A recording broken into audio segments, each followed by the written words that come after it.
اور gas cylinder میں آگ بھی لگی ہوئی تھی۔ میں نے فوراً سے گیلے کپڑے کی مدد سے سلنڈر کی آگ بجھائی۔ پھر میں نے امی کو پانی پلایا۔ جب امی تھوڑا ڈر سے باہر آئیں تو امی نے بتایا کہ اس گھر میں ایک بہت خوفناک بوڑھی عورت کا سایہ ہے، اور اس عورت کی پرچھائی دیوار پہ صاف واضح تھی، جسے دیکھ کر میں بہت ڈر گئی۔ امی کی یہ باتیں سن کر تو ہم بھی خوفزدہ ہو گئے تھے۔ ہم سب لوگ بہت ڈر چکے تھے۔ ابو کو کال کر کے فوراً گھر بلایا۔ ابو نے بھی یہی کہا کہ آج رات اس گھر میں گزار لو، کل ہم لوگ اس گھر سے چلے جائیں گے، چاہے ہمیں سڑک پر ہی کیوں نہ رہنا پڑے، مگر ہم ہرگز اس گھر میں نہیں رہیں گے۔ پھر ابو نے کال کر کے یہ ساری باتیں اپنے دوست کو بتائیں تو ابو کے دوست نے کہا کہ تم فکر مت کرو، میرے گھر کا اوپر والا پورشن خالی ہے، تم سب لوگ وہاں شفٹ ہو جاؤ۔ یہ سن کر ہم سب لوگ کافی اطمینان میں آ گئے تھے کہ کل ہم لوگ اس گھر سے چلے جائیں گے۔ اب اس گھر میں ہمیں بس آج کی رات گزارنی تھی، لیکن یہ ہماری زندگی کی سب سے بڑی غلطی تھی۔ ہمیں اسی وقت وہاں سے نکل جانا چاہیے تھا۔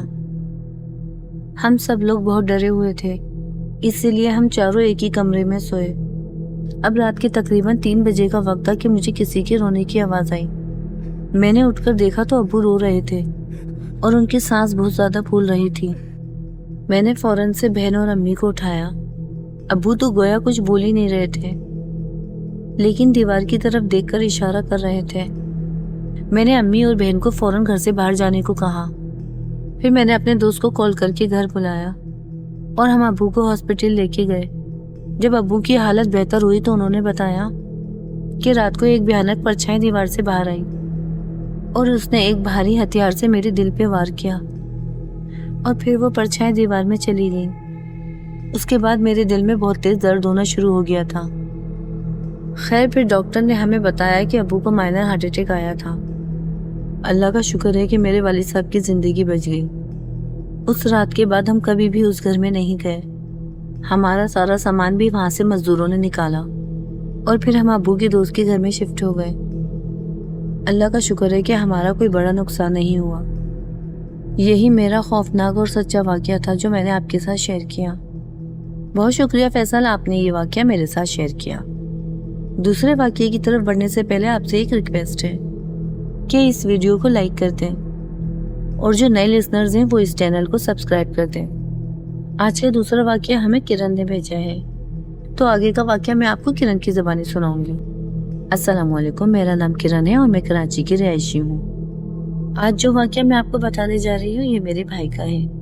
تو واقعہ کچھ یوں ہے کہ میرے بھائی ایک سرکاری نوکری کیا کرتے تھے۔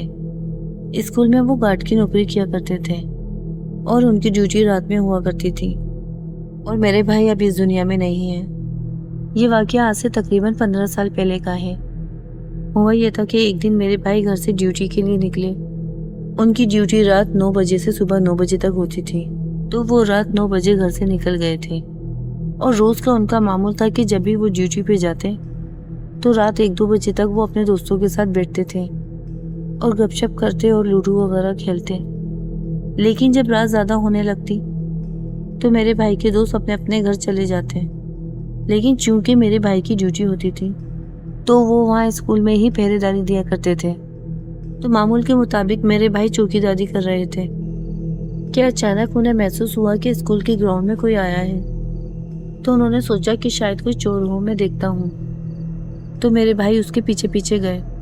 میرے بھائی کو کسی کے چلنے کی آہٹ سنائی دی، تو وہ اسی آواز کو سنتے ہوئے اسکول کے اندر گئے جہاں کلاس روم تھے۔ وہاں جا کر انہوں نے دیکھا کہ سارے کلاس روم کے دروازے بند ہیں، لیکن ایک کلاس کا دروازہ تھوڑا سا کھلا ہے۔ تو میرے بھائی اسی کلاس میں انٹر ہوئے، اور جو نظارہ انہوں نے دیکھا وہ دل دہلا دینے والا تھا۔ انہوں نے دیکھا کہ اندر ایک بہت خوبصورت لڑکی کھڑی ہے۔ میرے بھائی دیکھتے ہی سمجھ گئے تھے کہ یہ کچھ اور ہی معاملہ ہے۔ اتنی رات میں کسی بھی لڑکی کا اسکول میں ہونا ناممکن ہے۔ میرے بھائی دل میں بس یہ سوچ ہی رہے تھے کہ مجھے یہاں سے بھاگنا چاہیے۔ اتنے میں دیکھتے ہی دیکھتے اس لڑکی کی شکل تبدیل ہو گئی، اور اس لڑکی میں سے بہت گندی خون کی بدبو آ رہی تھی۔ بہرحال میرے بھائی بہت بہادر تھے، انہوں نے آیت الکرسی پڑھی اور وہ وہاں سے بھاگے۔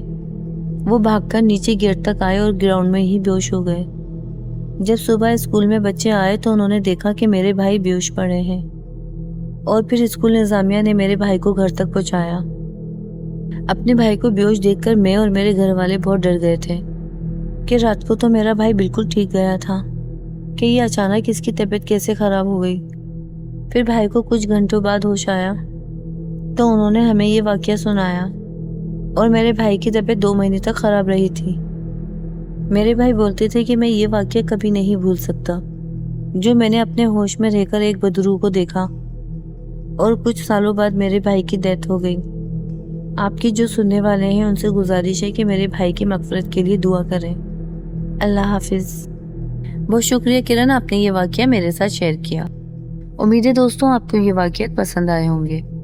اسی قسم کے سچے واقعات سننے کے لیے چینل کو سبسکرائب کر دیں اور ویڈیو کو لائک ضرور کریے گا۔ جزاک اللہ۔ انشاءاللہ آپ سے پھر ملاقات ہوگی ایک نئے ایپیسوڈ میں۔ تب تک کے لیے میں اجازت چاہتی ہوں۔ اللہ حافظ۔